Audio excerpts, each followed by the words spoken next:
Hello, you're on the air. Hey, Cooper. How you doing? My name is Scott. You probably heard me call some of the other programs. No, I don't. One of those Aryans you don't think exist. Oh, I know they all exist out there. Yeah, because actually you got it wrong, or wherever you looked it up in, you got it wrong about 3 weeks ago. Caucasian race is subdivided traditionally into Semitic, Hamitic, and Indo-European, which is also called Aryan. That rap you played a little while ago was entertaining, but I'm not sure that it contributes much to rational thinking, which is something that I see some problems with in your discourse. Especially, what I don't understand is how you relate the New World Order to Hitler. Hitler was a bull in a china shop in the world community. Hitler was a stupid asshole who lost a whole army fighting a war in the middle of winter. He didn't even give them overcoats. He consulted an astrologer. He was a jerk. Well, what about Roosevelt? Is Roosevelt a good guy? Roosevelt was a jerk, too. He was a screaming socialist. But who won the war? Roosevelt? No. He didn't. No. He didn't? No. Well, tell me, isn't it true that when Roosevelt went into Washington, he brought in hordes of communists with him? And didn't Martin Dees, the chairman of the House Un-American Activities Committee, say you've got... For some reason, you think that I support Roosevelt. I don't support any socialist. I don't support Roosevelt. I don't support Hitler. I don't support any socialist in the world. Well, why do you bash Hitler when Hitler ain't around anymore? It's Roosevelt's legacy we've got to live with. Because Hitler was a socialist, and it is Hitler's techniques that he perfected that are going to be used in the New World Order to put you in chains while you can look at your little savior Hitler portrait on the wall of your cell until you rot. You mean like the big lie? Is that the theory you mean? Is what the theory? The big lie. That's one thing that Hitler's always blamed for, is the big lie theory. Hitler used the big lie all the time. Well, you know what? A lot of times, the passage in Mein Kampf, where Hitler talks about the big lie, is taken out of context. What he says there is that this is something the Jews... No, wait a minute. You're sitting there telling me that Hitler didn't use the big lie. You're coming down on me because I know that he used the big lie. And then you quote his words as he outlined the use of the big lie in Mein Kampf. What kind of double-talking jerk are you? I didn't catch what you just said. But anyway. I don't think you caught what you read in Mein Kampf either. Another thing is, if you look in there, he talks about how the Jews blamed Ludendorff for the loss in the First World War. You can look it up in the index of Mein Kampf, and you see the whole quotation. You see that he's not saying that he can use the big lie. He's saying this is something that's been used, and he's against it. Another thing... Well, wait a minute. I read Mein Kampf. I know exactly what he said. He proposed using it. He said it's the best way to get the masses to go along is to use the big lie because they would believe it over a small lie, and he put it to use consistently in the Third Reich. He says that's what the Jews did. He says that, because I've seen this in action. It's very Jewish. I have a Jewish history professor at the university I attend who tells... Are you a Jew? Huh? Are you Jewish? Of course not. Then why are you perpetrating the big lie right now? That's a hollow accusation. No, it's not a hollow accusation. That's what I'm hearing from you.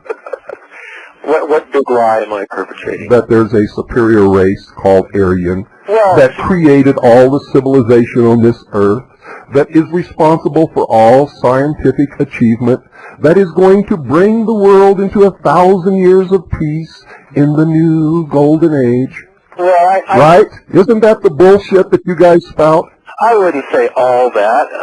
The Chinese invented gunpowder, and they've made some respectable accomplishments. Well, that's the first time I've ever heard any of you people give credit to any other race on this earth besides yourselves. Well, it depends on who you're talking to. Some of the some of the, I mean, if you talk to some rednecks or something, you're not going to get the most intelligent discourse in the world.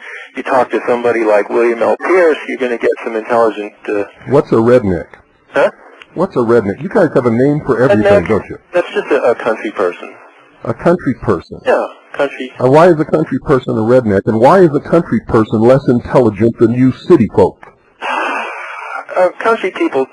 You know, I don't want to get into attacking country people. Then why did you do it? I didn't attack anybody. You did. Why did you do it? My goodness. See, you don't even know what you're doing. You call blacks niggers, you call country people rednecks. Say any of those things. Listen, Cooper, you know perfectly well that country people are not as slick and articulate. My friend, I am a country person. But anyway, another thing is, you talk about being a patriot. Do you know what the word patriot comes from? It comes from the Greek word pater, means father. In other words, a patriot is a person who is concerned for people coming from the same stock, from the same father. So No. yes, the Greek word patra means... Sorry, my friend. Your world will never exist, because to bring your world about, you're going to have to kill every other human being on the face of this earth, and it ain't going to happen. Not so. It's not going to happen. Not so. All that's necessary for...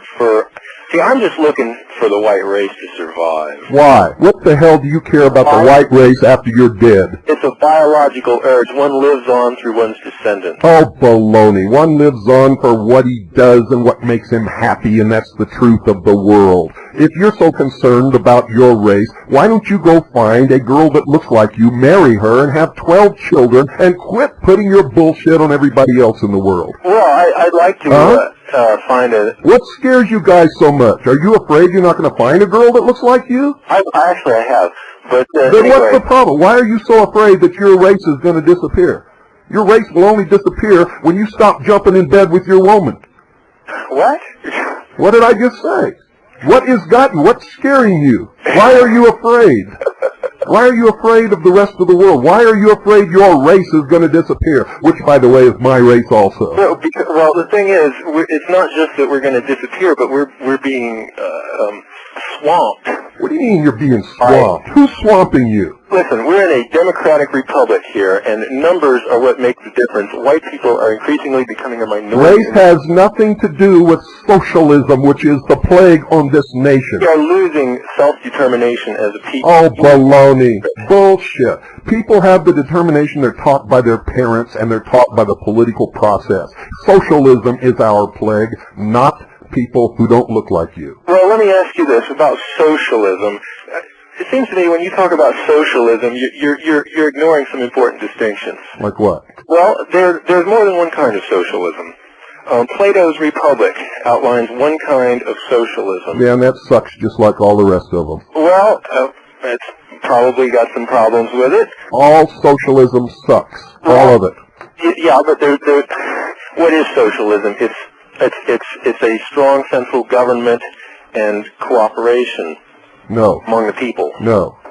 That's not socialism. Well, that isn't? No. Then what is it? Strong central government could be many different things. It could be totalitarian. It could be communist. It could be socialism. It could be a republic. It could be a benevolent dictatorship. It could be absolutely inept and non-effective at all. As I see it, socialism just means a government that engages in social planning. In other words, deals with its society and plots a course for it and legislates to make things go in that direction. You need to go back and read Marx some more. I have read some Marx. And you need to read Plato some more, too. Well, I know an awful lot about Plato.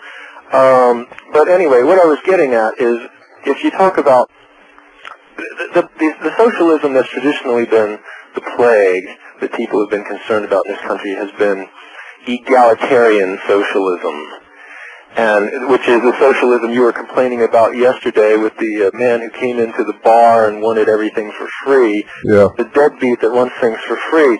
Now, if you're looking at national socialism, that is not egalitarian socialism. That is socialism that strives upward and tries to improve its people. All right? No. There were a lot of people who lived in Germany who were loyal, patriotic, good Germans who were destroyed by National Socialism. Why? Now you tell me why. Who? Where? You're giving me like... Everybody who couldn't prove absolutely that they were Aryan.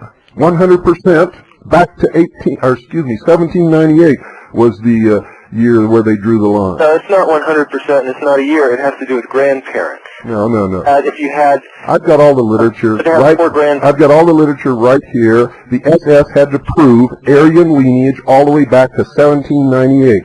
Everyone else had to prove 3 generations. If they couldn't, they were non-citizens, had no citizenship status whatsoever, and eventually those people ended up in labor camps. 3 generations means back to the grandparents. No, grandparents is not 3 generations, my friend. Counting yourself, it is. No, you don't count yourself when you go back 3 generations. And it doesn't matter. You still had to prove that you were Aryan. If you weren't, you got sent to a labor camp as a slave. So don't tell me about the benefits and the wonderful society of National Socialism.